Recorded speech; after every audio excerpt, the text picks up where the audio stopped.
I feel convinced that the feds were involved. I can tell you that. I think the feds were involved in staging a cover-up. I think Kash Patel knows what happened and did not happen on that day. What is it they're covering up? You've so far intimated or inferred something weird involving Egyptian planes.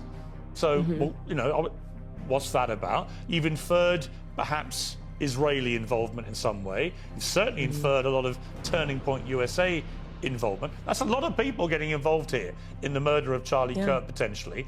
But what I'm really curious about is, given you've been all over all this and you've been airing all these theories, well, which one is it? It can't be all of these things. Is it somebody? Well, of course, is it someone at Turning Point USA? I mean, who do you actually believe was behind this? Of course, it can be all of those things. And what's really ironic here is that there's a clip of Charlie in the last months leading up to his death where he speaks about the JFK assassination.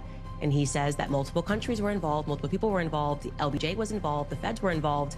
And he's correct. That is what it means. When there is a conspiracy, there are multiple people that are involved. Of course, there's not one person on a grassy knoll who shot JFK. Well, it might have been that. There are people who had to agree to it. There had people who would have had to. The Dallas police were involved. Candace, I'm answering your question. I'm answering your question. But my point is, why aren't you just going to point to one person? That to me, even that seems like a part of telling people not to believe their own gut. Obviously, for this to have been pulled off, there had to have been multiple people involved. So applying that same logic to JFK, right?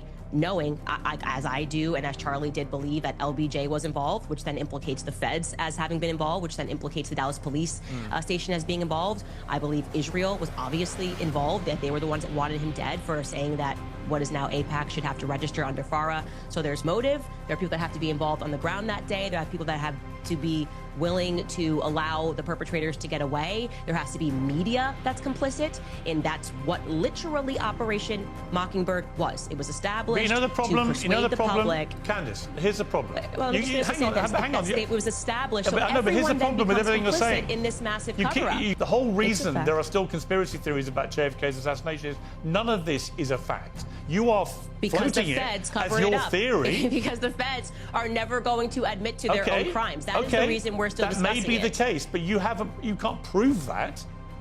Yeah, well, I can prove common sense that Lee Harvey Oswald did not stand on a grassy knoll and assassinate a president. And LBJ, like Charlie says in that clip, which people should go pursue. Yes, I know Charlie said that. All of the weird things that happened that day that were unusual, and LBJ decided not to ride that day. And then suddenly he reversed course on all of JFK's policies, and he was fighting AIPAC. Israel killed JFK.